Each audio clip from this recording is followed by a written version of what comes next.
Hey folks, it's Mark here from Harmonix Tuition, back today with 3 fast blues rock licks for you. This is an intermediate lesson, and I'm hoping that these 3 licks, once you practice them and you get good at them, will help push you towards more kind of advanced stuff.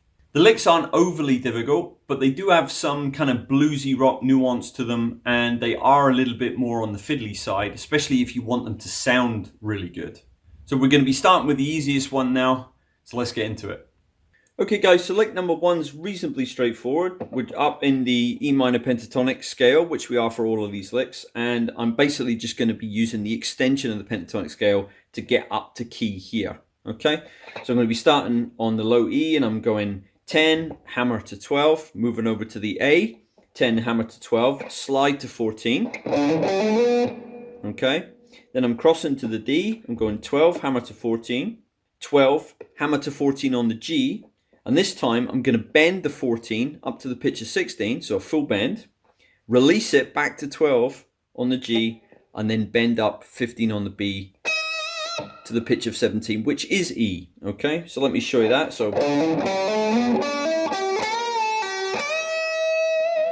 okay, pretty straightforward. All I would watch out for here is make sure that you're bending the 14 on the G to pitch kind of quickly, release it with a nice clean pull off there. And maybe hit this 15 a tiny little bit early to get the expression, the sort of feeling of urgency. Get the note up to pitch and hit it with some nice vibrato. And you can obviously finish a lick with this lick, or you can go into whatever you want.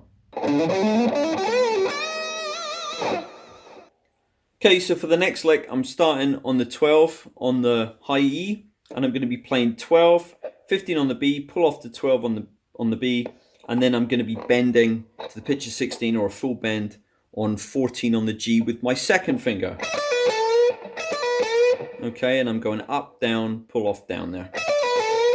Okay, once I do that, I go back to the 12 here on the B. I play that, then I come over onto the flat 5 on the G, play that, pull off to 14, pull off to 12. Then I'll come over onto the 14, the mid root here, 14 on the D. Okay, then I flatten that finger, pick up on the 14 on the G, catch that. Then I play the 12 on the G and I give it a little quarter bend, like that. And then I come down the scale, 14, 12 on the D, then 14, 13. Okay, that's the flat 5 again there on the A down to 12. And then I finish on the 10 on the A there. Okay, so...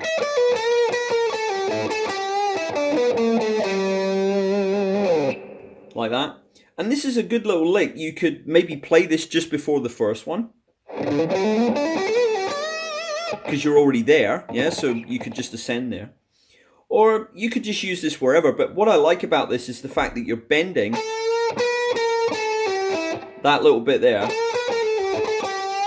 That's very expressive, very nice. And this is a kind of awkward fiddly little thing between the B and the G, which I strongly recommend that you learn how to do.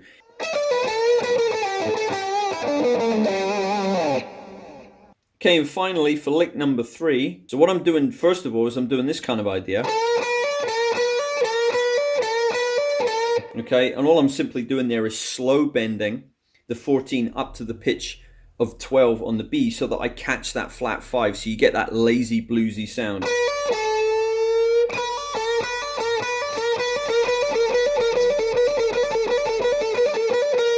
Okay, so then what I do is I speed it up. Okay, so I've been doing this for a while now. I speed this up, kind of like double speed. Then what I do is I'm actually adding a pull off with my third finger. So instead of going, I'm actually going. Okay, so I'm pulling off from 15 to 12. It's very subtle and I add it right at the end. Like that. And what I'm doing at the bottom there is I'm still bending the note. And that's actually quite hard going for your fingers if you're not used to doing this, okay? So you just got to really sort of push through that. So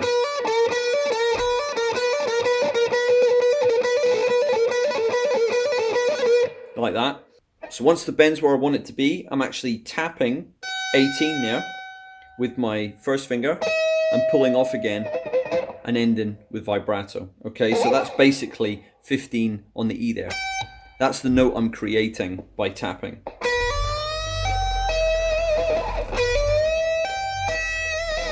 Okay, so you might want to get used to that. It's actually quite a nice little thing to be able to do, because it's still in pentatonic, so it's faithful to what you're playing. And it adds a bit of expression and something a little bit different.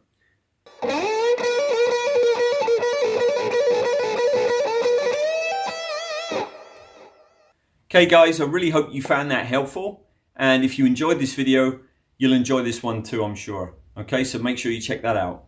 Thanks very much for watching today, and I'll see you again soon. Take care. Bye-bye.